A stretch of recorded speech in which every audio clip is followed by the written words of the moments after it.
नमस्कार दोस्तों, स्वागत है आपका प्रतियोगिता दर्पण में। मैं हूं प्रशांत और आज हम डिस्कस करने जा रहे हैं व्हीकल स्क्रैपिंग स्कीम के बारे में। सबसे पहले न्यूज़ देख लेते हैं। Centre has earmarked 3,000 crore for scrapping old vehicles and incentives to states under scheme for special assistance to the states for capital investment in the fiscal year 2023-24। अब हम इस वीडियो में जानेंगे डिटेल में कि क्या क्या पॉलिसीज हैं व्हीकल स्क्रैपिंग को लेके, क्यों होना चाहिए, क्या नुकसान है और क्या बेनिफिट्स हैं। हर एक चीज़ को हम डिटेल में समझते हैं।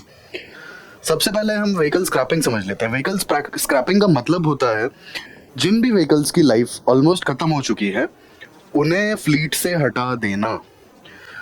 Vehicle scrapping outlines the removal of the end of life vehicles. अब इसके ऑब्जेक्टिव्स क्या है? ऑब्जेक्टिव सबसे पहला और सबसे इम्पॉर्टेंट ऑब्जेक्टिव है, व्हीकल जितना पुराना होगा उतना फ्यूल एफिशिएंसी उसका कम होगा। सेकंड थिंग, टेक्नोलॉजी,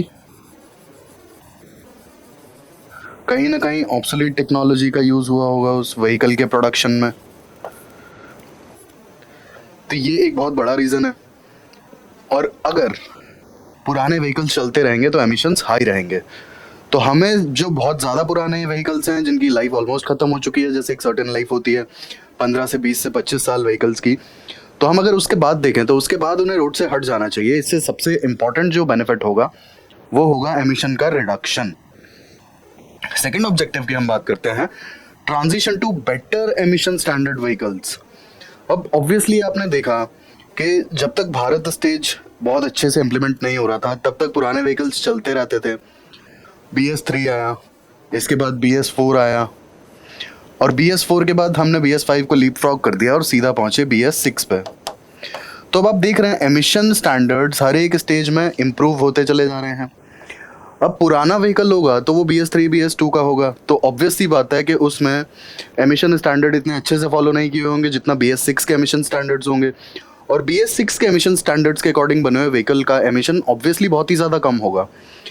तो अगर पुराने व्हीकल्स को नहीं हटाया जाएगा तो बेटर एमिशन स्टैंडर्ड्स व्हीकल्स का यूसेज भी नहीं बढ़ेगा और उस तरफ कभी ट्रांजिशन होगा ही नहीं। तो इसलिए उन्हें हटाना ज़रूरी है जैसे ही उनकी लाइफ खत्म होने लगती है। Lastly, close monitoring of the currently used vehicles. अब एक चीज़ बताइए, अगर आप अपने व्हीकल्स को मॉनिटर ही नहीं करेंगे तो आप उनका पोल्यूशन लेवल्स और उनके जो भी टॉक्सिक चीज़ें मतलब निकलती हैं पोल्यूशन के साथ में, फॉर एग्जांपल नाइट्रोजन ऑक्साइड्स की बात कर लेते हैं, CO की बात कर लेते हैं, सल्फर की बात कर लेते हैं, तो ये सारे जो हार्मफुल गैसेस हैं आपको पता ही नहीं चलेगा अगर आप मॉनिटर नहीं करेंगे तो। और मॉनिटर नहीं करेंगे और अगर आपको पता नहीं चलेगा तो आप क्या करेंगे? आपको लगेगा कि आपका व्हीकल, उसकी लाइफ तो बहुत लंबी है और वो चलने दो, उसे कोई इशू ही नहीं है उसमें। व्हीकल जैसे जैसे पुराना होता चला जाता है उसकी फ्यूल एफिशिएंसी डाउन होती चली जाती है और बहुत अच्छे से फ्यूल का यूटिलाइजेशन नहीं होता। और अगर आप मेंटेनेंस प्रॉपर नहीं करवा रहे हैं साथ के साथ तो आपके व्हीकल के एमिशंस बहुत ही ज़्यादा बेकार रिजल्ट्स देंगे। जिस दिन भी आपने टेस्ट कराया आपको समझ आएगा ये। आगे हम बात करेंगे कौन कौन सी पॉलिसीज हैं इनसे रिलेटेड और क्या टाइमलाइन डिफाइन किया है गवर्नमेंट ने। तो ये हमने बात की ऑब्जेक्टिव्स की। अब हम इंडिया की स्क्रैपिंग पॉलिसीज के बारे में बात कर लेते हैं। सबसे पहले आती है ऑटोमोटिव इंडस्ट्री स्टैंडर्ड्स 129 यानी कि AIS 129। This is all about harmful and heavy या फिर toxic metals used in manufacturing of vehicles. ये जो है इस चीज से डील करती है।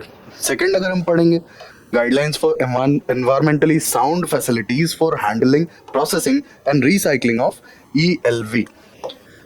अब ये बेसिकली रिसाइकल, रीयूज, रिकवर, इस पॉलिसी को एक तरीके से बढ़ावा देता है। बस ये यही है, the safe handling as well as recycling. Third की अगर हम बात करें, motor vehicles registration and functions of vehicle scrapping facility, तो ये एक बस साउंड एंड सेफ स्क्रैपिंग के बारे में बताता है। Basically environmentally as well as economically safe scrapping. तीसरा इसमें आता है व्हीकल स्क्रैपिंग पॉलिसी 2021।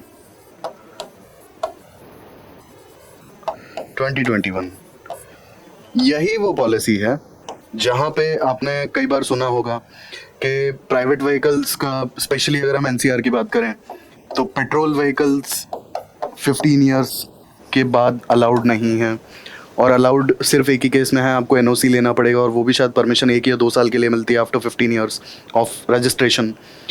तो ये जो पॉलिसी है व्हीकल स्क्रैपिंग पॉलिसी 2021, ये इन चीज़ों को बहुत स्ट्रिक्टली एनफोर्स कराती है। कमर्शियल व्हीकल्स के लिए जो टाइमलाइन है दैट इज़ 15 ईयर्स, और स्टेट वाइज थोड़े से वेरिएशन है, जैसे आपने एनसीआर के केस में देखा, क्योंकि वहाँ पोल्यूशन ज़्यादा है, एक रीज़न ये भी है, इसलिए भी यहाँ पे लाइफ कम है। एंड प्राइवेट व्हीकल्स के केस में 20 ईयर्स। अब ये टाइम पीरियड क्या है, जिस दिन से आपका व्हीकल रजिस्टर होता है उसके इतने साल के बाद आपको दोबारा से एनओसी लेनी पड़ेगी, आपको अपने एमिशन के रिजल्ट सबमिट करने पड़ेंगे।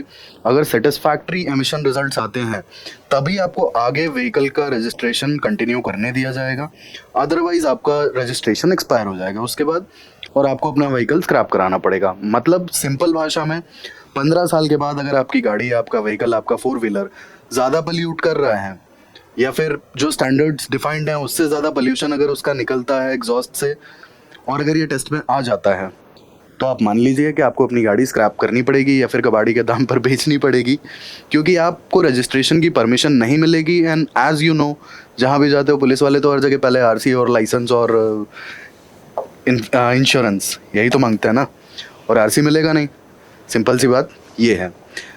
तीसरा हम बात करेंगे central motor vehicles amendment rules के बारे में। ये बेसिकली आपकी टेस्टिंग के बाद में जो फिटनेस सर्टिफिकेट होता है व्हीकल का, उसे प्रोवाइड करने से रिलेटेड ये पॉलिसी है। And as I told you, जब आपको fitness certificate after certain duration like for 15 years for commercial vehicles and 20 years for private vehicles, इसके बाद आपको फिटनेस सर्टिफिकेट लेना पड़ेगा।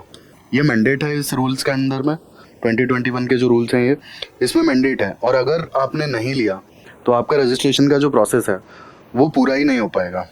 Next, recognition, regulation and control of automated testing stations. Automated testing stations के जो rules हैं, ये basically testing station वो वाले टेस्टिंग स्टेशन है जो फिटनेस सर्टिफिकेट प्रोवाइड करते हैं। तो ये हमने देखे सारे रूल्स एंड रेगुलेशंस। अब हम चैलेंजेस की बात करेंगे। सबसे पहले जो चैलेंज आता है, पुअर इंफ्रास्ट्रक्चर। टेस्टिंग स्टेशंस काफ़ी कम है। इसके बाद में आप देखेंगे कि पोल्यूशन जो टेस्ट होता है, तो पोल्यूशन टेस्टिंग के लिए जो सेंटर्स हैं, ये तो हम वो टेस्टिंग स्टेशंस की बात कर रहे हैं जो फिटनेस सर्टिफिकेट प्रोवाइड करते हैं। मैं बात कर रहा हूँ जहाँ पोल्यूशन कार्ड बनता है, वो सेंटर्स भी काफ़ी कम है, काफ़ी कम। अगर आप होता है बड़े शहरों से जैसे ही हट के जाते हैं तो आपको किसी भी तरह का पोल्यूशन टेस्टिंग का कोई सेंटर मिलेगा ही नहीं जो आपको अपना पोल्यूशन कार्ड दिखा सके, मतलब बना सके, सॉरी, ठीक है। तो ये एक बहुत बड़ा लैगिंग है, क्योंकि इंटीरियर सिटीज़ में अगर आप जाएंगे तो आपको पता ही कैसे पड़ेगा कि कौन सा व्हीकल जो है इसका लाइक एमिशन ज़्यादा है कम है, क्योंकि एज इन छोटे सिटीज़ में और गाँव में तो लोग काफ़ी पुराने व्हीकल्स भी चला रहे हैं। तो एक ये इशू है। इसके बाद सेकंड पॉइंट पर अगर हम बात करें, इकोनॉमिक एंडोमेंट। इकोनॉमिक एंडोमेंट की अगर बात की जाए तो India is a middle income country. तो सबसे पहले हम फैमिलीज़ की बात कर लें। फैमिलीज़ के लिए ये हर 15 साल 20 साल में नया व्हीकल लेना, ये अफोर्ड करने की पॉसिबिलिटी बहुत कम हो जाती है। Indian families, most of the Indian families can not afford to buy a new vehicle every 15 to 20 years. Secondly हम बात करें, यही वाली बात घूम करके यहाँ पर भी आ जाती है इंफ्रास्ट्रक्चर में, कि ये जो स्क्रैपिंग है, स्क्रैपिंग के लिए भी तो इंफ्रास्ट्रक्चर नहीं है ना, और अगर है भी तो वो इकोनॉमिकली वायबल नहीं है अभी, क्योंकि स्क्रैपिंग का बिजनेस इंडिया में, specially if we talk about the vehicles, तो इस लेवल पे नहीं है। देन थर्ड पॉइंट पर अगर हम बात करेंगे, criteria for fleet renewable and scrappage. तो स्क्रैपेज की अगर बात कर ली जाए तो यहाँ पर हमारे पास कोई भी सेंट्रल डेटाबेस नहीं है ये जानने के लिए कि ये जितनी भी पॉलिसीज़ हैं और जितने भी हमारे रूल्स एंड रेगुलेशंस हैं ये फॉलो हो रहे हैं कि नहीं हो रहे हैं, कितनी कार्स स्क्रैपिंग के लिए गई, कितनी कार्स और जानी हैं। तो आप समझ रहे हैं कि आपको like testing centres as well as scrapping related industries, इसका एक कैसे अंदाज़ा लगाया जाएगा, कैसे एस्टिमेशन बिठाएंगे आपके कितने आपको टेस्टिंग सेंटर चाहिए, एज वेल एज स्क्रैपिंग के लिए कितनी आपको बड़ी इंडस्ट्रीज़ चाहिए या किस लेवल पे आपको इंडस्ट्रीज़ की ज़रूरत है। तो ये भी एक बहुत बड़ा इशू है। इसके बाद business viability, as I told you, कि इंटीरियर में या फिर हिंटरलैंड की अगर हम बात करें, स्पेशली विलेजेस और टियर 2 टियर 3 सिटीज़ की, तो यहाँ पे लोग काफ़ी पुराने व्हीकल्स चला रहे हैं, ठीक है, और बहुत अच्छे से इन्फोर्समेंट नहीं है इन रूल्स का और रेगुलेशंस का, स्क्रैपिंग वाले। तो ऑब्वियस सी बात है कि जब तक लार्ज स्केल पर व्हीकल्स की स्क्रैपिंग नहीं होगी, तब तक जो स्क्रैपिंग में इन्वॉल्व बिजनेसेस हैं, क्या वो आगे आएंगे और इन्वेस्टर्स मिलेंगे जो स्क्रैपिंग के बिजनेस को या इंडस्ट्रीज को सेटअप करेंगे? तो ये एक बहुत बड़ा इशू है। Lastly, environmental sustainability, as in ये चीज़ हम ई वेस्ट के केस में भी देखते हैं कि ई वेस्ट में काफ़ी सारा स्क्रैप जो है वो प्रॉपरली रिसाइकल नहीं किया जाता है और कहीं ना कहीं end ups into like destroying our environment, specially like water bodies, I mean. तो सेम चीज़ यहाँ पर भी है कि क्या सर्कुलर इकोनॉमी को फॉलो किया जा सकेगा, क्या हर चीज़ को प्रॉपरली रिसाइकल और रिकवर किया जाएगा? और अगर नहीं किया जाएगा then it will be detrimental, because बहुत सारे रेयर अर्थ एलिमेंट्स यूज होते हैं व्हीकल के मैन्युफैक्चरिंग में भी। If they will and up into the environment, water bodies या फिर आप कह लीजिए कि बायोडाइवर्सिटी, ठीक है, ये सारे इश्यूज आपके लाइक अप फ्रंट पे हैं, बिकॉज ये काफ़ी टॉक्सिक मटेरियल्स होते हैं और कहीं ना कहीं हमारे मतलब ऑर्गेनिजम्स और ये हर जगह पर ये पहुंच सकते हैं। स्पेशली अगर वाटर बॉडीज़ को पल्यूट कर दिया जाता है तो काफ़ी सारे एनिमल्स और बर्ड्स और हमारी बायोडाइवर्सिटी को किस तरीके से हैम्पर करेगा, प्रॉब्लमेटिक मतलब हो जाएगा उसके लिए। तो ये हमने बात की व्हीकल स्क्रैपिंग पॉलिसी की। इसी तरह के इन्फॉर्मेटिव वीडियोज़ के लिए हमारे साथ जुड़े रहिए। Thank you, thanks for watching.